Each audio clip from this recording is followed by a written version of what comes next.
Saudações a todos! Vamos buscar para nossa reflexão um texto da Joana de Ângeles, trazido pelo Divaldo Franco. Entrega-te a Deus é o nome do livro. E o texto que nós vamos analisar hoje é Pandemia Depressiva. Então, a Joana de Ângeles começa colocando: no momento quando as conquistas libertadoras da inteligência alcançam elevados índices de superior tecnologia e de grandiosa compreensão científica em torno da vida e das suas complexidades, assim como do macro e do microcosmo, os desvarios da emoção fazem-se assinalar por angústias devastadoras nas existências vazias de significado. O que ela está colocando? Que com tanto crescimento, com tantas conquistas, com uma tal grandiosa compreensão científica em torno de tantos porquês, tantas ciências desenvolvidas, tantas ciências psíquicas desenvolvidas, tantas terapias emocionais, psicológicas, e no entanto existe aí uma corrente de angústia devastadora, minando as existências das pessoas que perdem o significado das vidas. Qual será a razão de tudo isso? Paradoxalmente, nunca houve tanto conforto, assim como tantas concessões ao prazer, ao poder, ao trabalho e ao repouso.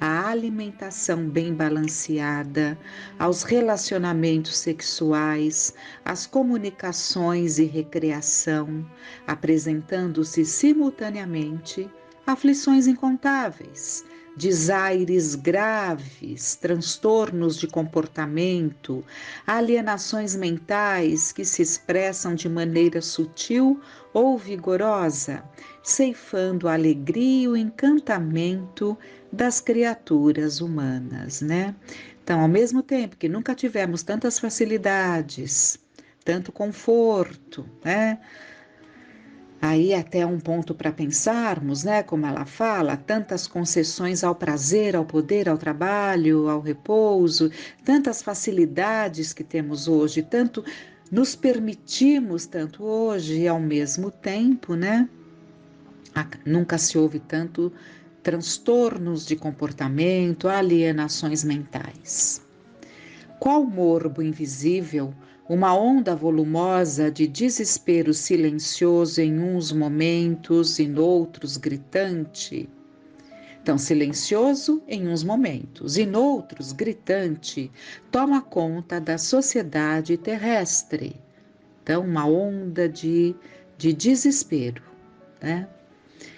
dizimando as belas florações da esperança e atirando as pessoas desavisadas aos fundos poços de desinteresse pela vida e pelas lutas renovadoras. A aquisição de tudo quanto parece constituir meta, vitória existencial, subitamente cede lugar ao tédio, ao amolentamento da vontade, ao desânimo, com indiscutíveis prejuízos para a sociedade. Então, essa facilidade que temos em querer adquirir, colocando isso como meta, As aquisições passaram a virar metas, objetivos das vidas, De uma grande maioria, pelo menos. Então, essas aquisições todas acabam culminando, dando espaço para um tédio, porque chega um momento em que gera tédio, Porque você vai se confortando com aquisições, se enganando que isso te traz prazer, que isso te traz felicidade. Mas isso na verdade, você está construindo um caminho para o tédio, porque tudo isso é muito vazio, não preenche, Não preenche. A vida não pode ser preenchida por aquisições. A princípio, apresenta-se em forma de tristeza pertinaz, que se faz acompanhar por um séquito de ferrenhos adversários da paz, exaltando as emoções ou amortecendo-as, anulando os interesses pela permanência dos objetivos essenciais, dando lugar à melancolia que se instala, perniciosa, convertendo-se em grave depressão. Aí já começam os problemas a se avolumarem, as dificuldades a crescerem, porque tudo isso vai cedendo lugar quando você anula os seus interesses, né? Quando você amortece as suas emoções, você entra num quadro de melancolia. E a melancolia, quando ela se instala, né, e permanece de forma destrutiva, ela caminha para uma grave depressão. O ser humano deve alcançar os patamares superiores do conhecimento e do amor, vivenciando a sabedoria numa síntese harmônica de conquistas da inteligência e do sentimento. Nada obstante, as aspirações exageradas e a movimentação contínua resultam em ansiedade, desgastando as energias nervosas, dando lugar ao desfalecimento das forças, fragilizando o indivíduo, né? Então, há esse amolentamento ao mesmo tempo, né? Pode haver ali uma movimentação contínua, né, que leva para a ansiedade, porque nós sabemos que esses quadros de transtornos que vão aos poucos se instalando em função da maneira como vivemos, como gerimos ali as nossas vidas, as importâncias que vamos dando ali para as coisas, para as pessoas, enfim, tudo isso vai resultando num comportamento que pode ser altamente prejudicial, né? Dependendo ali de como nos comportamos. Então, se existe um amolentamento, uma perda de interesse, um abatimento, né? Existe também muitas vezes uma movimentação contínua, mas que leva à ansiedade. Então, a depressão, ela não é simplesmente aquela situação de colocar a pessoa num leito, né? Sem vontade para nada, fica ali parada num leito, enfim. Muitas vezes ela se dá de uma forma diferente, né? Que se traduz numa forma de uma ansiedade muito grande e de uma se permitindo, exigindo de si mesmo uma movimentação muito grande, né? Nascida de aspirações exageradas. De certo modo, as ocorrências psicossociais, tais como a desintegração da família, então aqui ela vai citar situações que estão colaborando para essa pandemia depressiva, porque o tema não é simplesmente a depressão, né? É a pandemia depressiva, né? Porque é uma doença que está tomando conta e assumiu o nível pandêmico já há tempos, né? Então, de certo modo, as ocorrências psicossociais, tais como a desintegração da família, então famílias que se desintegram, né? A perda das tradições, um descaso pela tradição, um descaso por valores que baseavam, norteavam as nossas vidas, né? E tem havido um esvaziamento dessas tradições. A solidão no grupo social volumoso. Então, vive-se em meio a muitos, não se permitindo ali aquele convívio mais aconchegante, com um número menor, né? Então, a solidão no grupo social volumoso contribuem para o aumento dos distúrbios da emoção e de transtornos psíquicos mais severos. Embora esses fatores também ocorram nas famílias ajustadas, nos grupos harmônicos, nas sociedades equilibradas, mas se manifestam quando esses valores são desprezados. Então, mesmo havendo todas essas situações em famílias ajustadas, em ambientes harmônicos, se manifestam também, né? Aliás, mais se manifestam, quer dizer, mais acentuadamente se manifestam quando esses valores são desprezados. Que valores? Os que ela citou acima, né? A desintegração da família, a perda das tradições, a solidão no grupo social volumoso. Então, tudo isso contribui, né, para esses transtornos psíquicos mais severos. Inegavelmente, o ser humano encontra-se enfermo, às vezes em transitório estado de bem-estar que cede lugar a sucessivos desequilíbrios, quando surgem ocorrências predisponentes ou preponderantes para o surgimento das distonias. Sem desconsiderarmos as causas endógenas que são propiciadas pelo espírito desde o momento da sua reencarnação, aquelas exógenas, como as perdas, o medo e as acima referidas, facultam abrir-se o leque imenso da psicopatologia depressiva nefasta. As estatísticas alarmantes dos suicídios encontram a sua gênese quase sempre na depressão, desencadeada por circunstâncias aleatórias. Sem objetivos bem delineados e sem segurança íntima que proporcionam o equilíbrio real, o ser humano desfalece e deixa-se arrastar pela virose perversa e destrutiva. A depressão é doença do espírito e no espírito deve ser tratada. O mergulho na depressão, no entanto, não tem como finalidade essencial vivenciar-se apenas a dor, o sofrimento, mas proporcionar-se o encontro do ser com ele mesmo.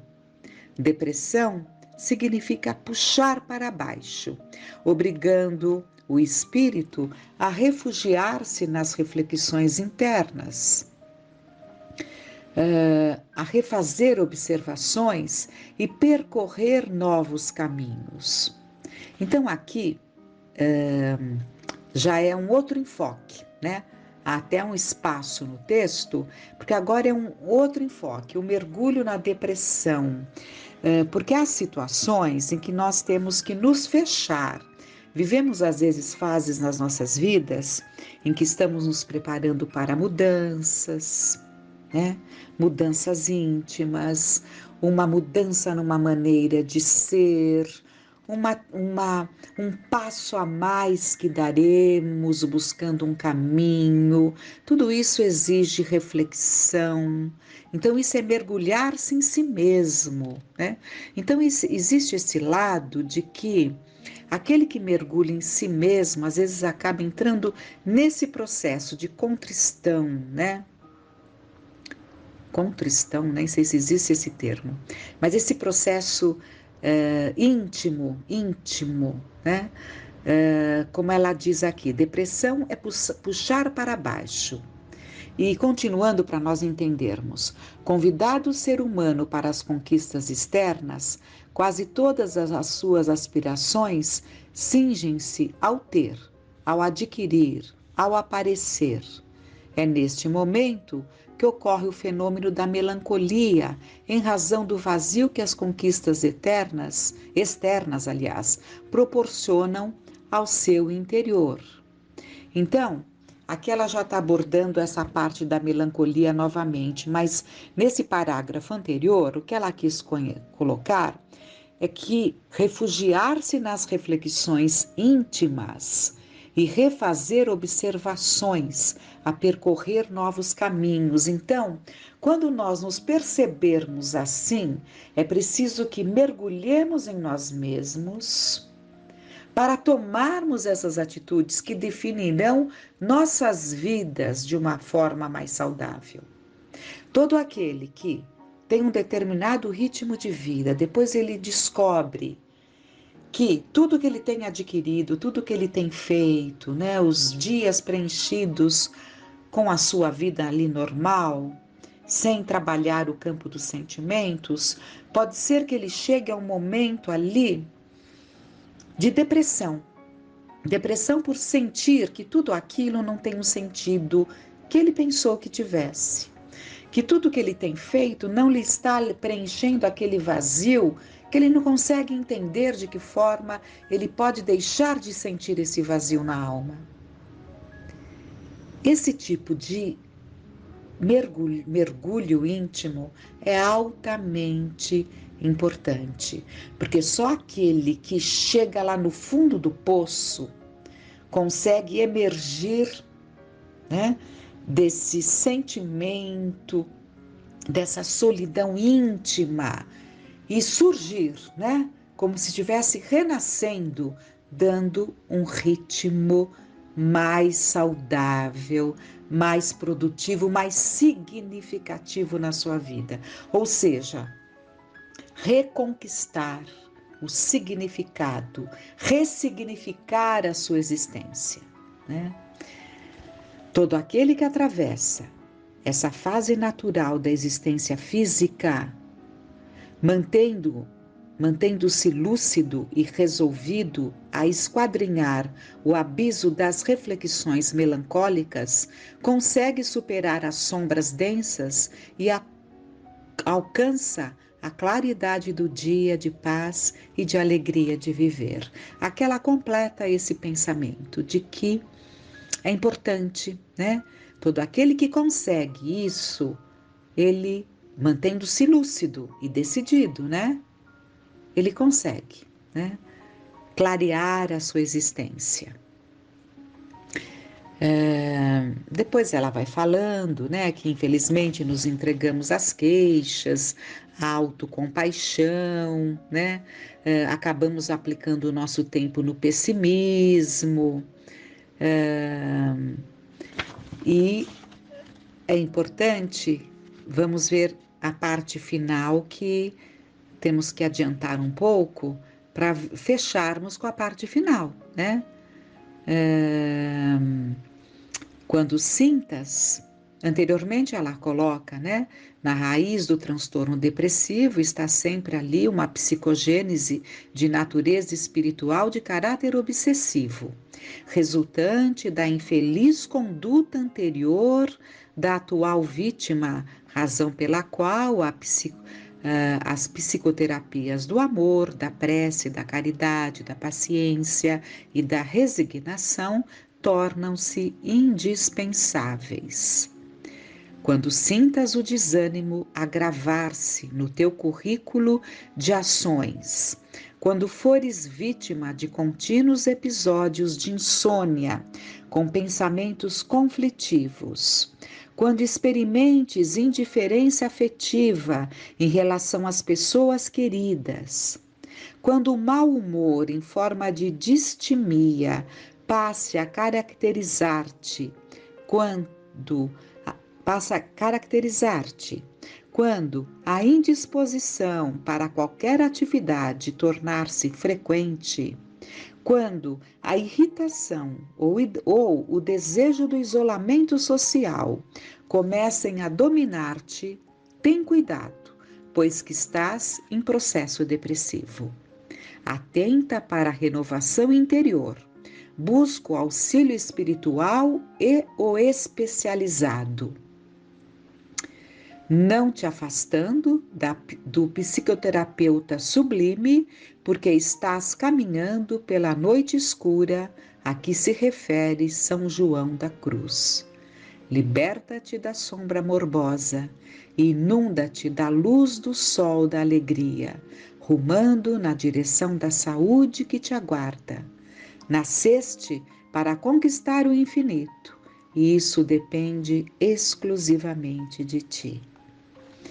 E é preciso que entendamos que temos que buscar um silêncio íntimo, quantas vezes buscando um lugar solitário, até mesmo nos nossos quartos, mas quantas vezes na natureza, buscarmos um lugar solitário, assim como fazia Jesus, e ficava ele, Deus, e era encontrado assim, muitas vezes distante ali daquela multidão que o envolvia, nos dando a lição da necessidade do recolhimento.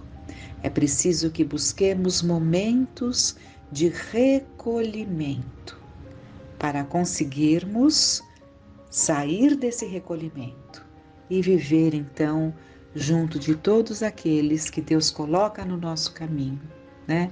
Mas é preciso que nos reabasteçamos, né? É preciso que busquemos este alimento, nós e Deus.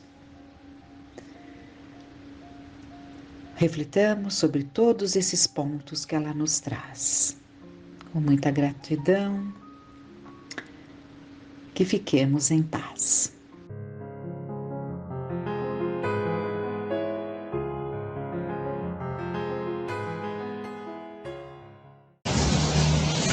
Amigos, sempre agradecidos pelas dádivas recebidas, por estarmos aqui reunidos, pelos ensinamentos tão significativos para a nossa existência. Que Jesus nos abençoe. Continuemos então com o livro dos Mensageiros. No capítulo anterior, antes da reunião, Aniceto esclarece que realizar uma sessão de trabalhos espirituais eficientes não é coisa tão fácil. Quando encontramos companheiros encarnados entregues ao serviço com devotamento e bom ânimo, isentos de preocupação, isentos de experiências malsãs, isentos de inquietações injustificáveis, mobilizamos grandes recursos a favor do êxito necessário. Onde se encontre a atividade do bem, permanecerá a colaboração espiritual de ordem superior, promovendo a obra de preservação e vigilância. E oportuno esclarecimento. Se fosse concedida à criatura vulgar uma vista de olhos, ainda que ligeira, sobre uma assembleia de espíritos desencarnados, em perturbação e sofrimento, muito se lhes modificariam as atitudes na vida normal. No capítulo de hoje, Assistência, a paisagem de sofrimento desdobrava aos olhos de André. Isso na sequência, da sessão onde acontece, na casa da Dona Isabel. Lembrava o ambiente das câmaras de retificação. Então, a paisagem de sofrimento lembrava o ambiente das câmaras de retificação. Nesse interim, entendeu-se Aniceto com Isidoro e falou resoluto: mãos à obra, distribuamos alguns passes de reconforto. André não sentia-se preparado para o trabalho dessa natureza, porém Aniceto reforçou-lhe que basta um sincero propósito de cooperação e a noção de responsabilidade para que sejamos iniciados com êxito em qualquer trabalho novo.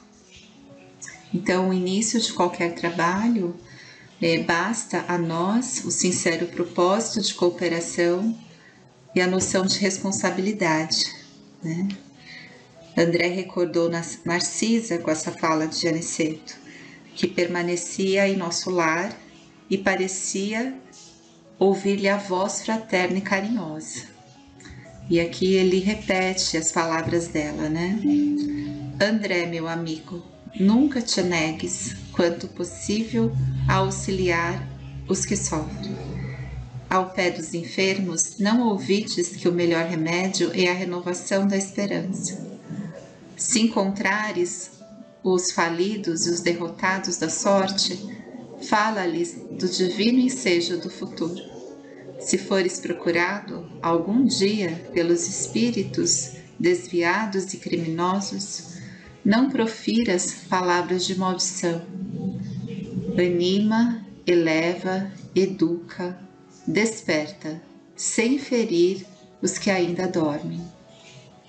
Anima, eleva, educa, desperta, sem ferir os que ainda dormem. Deus opera maravilhas por intermédio do trabalho de boa vontade. E sem hesitação, André dispõe-se ao serviço. Aniceto designou-lhe 6 enfermos espirituais. Naquele instante em que André fora chamado a prestar auxílios reais, não recorria aos cabéis científicos, mas recordava aquela Narcisa humilde e simples das câmaras de retificação, enfermeira devotada e carinhosa, que conseguia muito mais com amor do que com medicações. André aproximou-se de uma senhora, procurando captar-lhe a confiança. Ela respondia que nada via. Como recuperar a vista? André encorajou-a, falando de Jesus. Ele continua curando cegos, iluminando-nos o caminho e guiando-nos os passos. E na medida que André dispunha a observar a prática do amor fraternal, uma claridade diferente começou a iluminar e a aquecer-lhe a fronte. Lembrando a influência divina de Jesus, iniciou o passe de alívio sobre os olhos da pobre mulher, reparando que enorme placa de sombra lhe pesava na fronte. Pronunciando palavras de animação, concentrou suas possibilidades magnéticas de auxílio nessa zona perturbada. Dentro de alguns instantes, a desencarnada exclamou: "Vejo, vejo, grande Deus, grande Deus." Enquanto a enferma espiritual se desfazia em lágrimas de louvor, André também absorvia uma onda de pensamentos novos. O acontecimento surpreendia-lhe. Estava enlaçado em singular deslumbramento íntimo.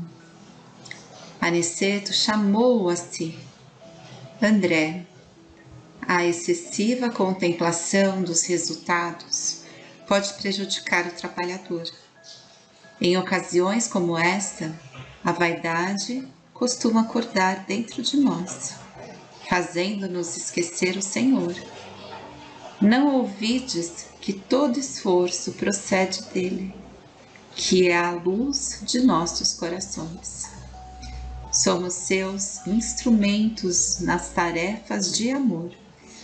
O servo fiel é o que cumpre a vontade divina do Senhor e passa adiante. Aquelas palavras não poderiam ser mais significativas. André dirigiu-se à senhora e falou: "Agradeça a Jesus e não a mim, que sou apenas um obscuro servidor."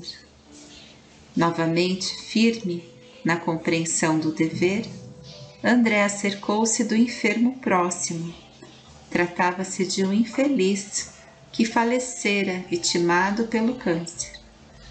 André aplicou passes de reconforto, ministrando pensamentos e palavras de bom ânimo, e reparou que o pobre se sentia tomado de considerável melhora. Em seguida, André atendeu a 2 ex-tuberculosos, a uma senhora que desencarnara em consequência de um tumor maligno e um rapaz que desprendera num choque operatório. Porém, nenhum desses 4 últimos manifestou alívio. Persistiam as mesmas indisposições orgânicas, os mesmos fenômenos psíquicos de sofrimento. Terminada a tarefa, André reuniu-se ao instrutor. E aqui temos, né? Que as atividades de assistência, exclamou Aniceto, cuidadoso, se processam conforme observam aqui. Alguns se sentem curados, outros acusam melhoras e a maioria parece continuar impermeável ao serviço de auxílio. O que nos deve interessar, todavia, é a semeadura do bem, a germinação, o desenvolvimento, a flor e o fruto pertencem ao Senhor. Então, o que nos deve interessar é a semeadura do bem, a germinação, o desenvolvimento, a flor e o fruto pertencem ao Senhor. E continua. Devemos esmagadora percentagem desses padecimentos à falta de educação religiosa. Não me refiro, porém, àquela que vem do sacerdócio ou que parte da boca de uma criatura para os ouvidos de outra. Refiro-me à educação religiosa íntima e profunda que o homem nega sistematicamente a si mesmo. Vejam, né, que essa questão que é colocada aqui da educação religiosa, André, ele se refere a isso em vários momentos, né, tanto no nosso lar como nos mensageiros que nós estamos acompanhando aqui os capítulos. Ele fala dessa educação religiosa, né, que é um convite para nossa íntima e profunda, né, mudança. É um convite necessário e urgente a todos nós, né?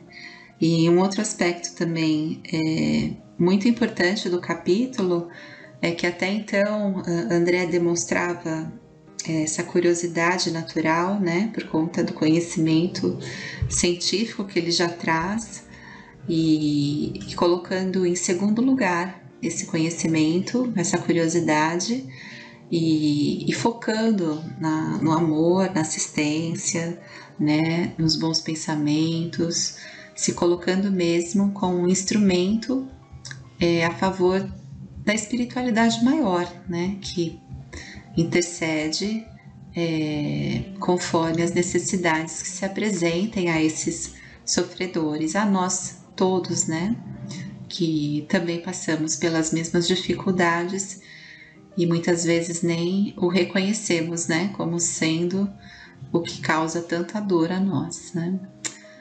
Então, é isso que nós temos, essa oportunidade de nos depararmos com esses ensinamentos tão importantes, tão necessários, para que a gente realmente, principalmente na condição de trabalhadores da casa espírita, voltemos os nossos olhares para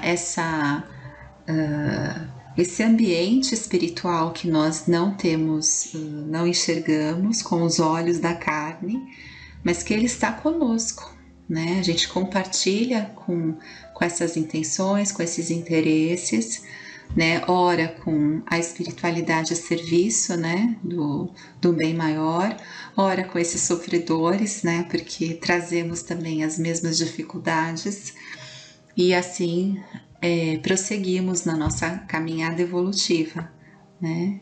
Sempre confiantes dessa assistência incansável, desses ensinamentos que refletem diretamente no trabalho que nós realizamos e na nossa vida, né? Refletem também na nossa vida, no nosso jeito de ser, na nossa forma de agir, né? Para que realmente a gente tenha a oportunidade também de buscar essa cura, né? Para que a gente seja mais apto a estar auxiliando aqueles que estão no nosso caminho. Tudo bem? E empáticos, né? Entender a dor do outro, compassivos, né? Fazer o que deve ser feito, confiantes dessa assistência, né? Amorosa, né? Que também somos favorecidos, tá bom? Então é isso. Que Jesus nos abençoe, fiquem todos em paz e até o nosso próximo encontro. Obrigada, até mais.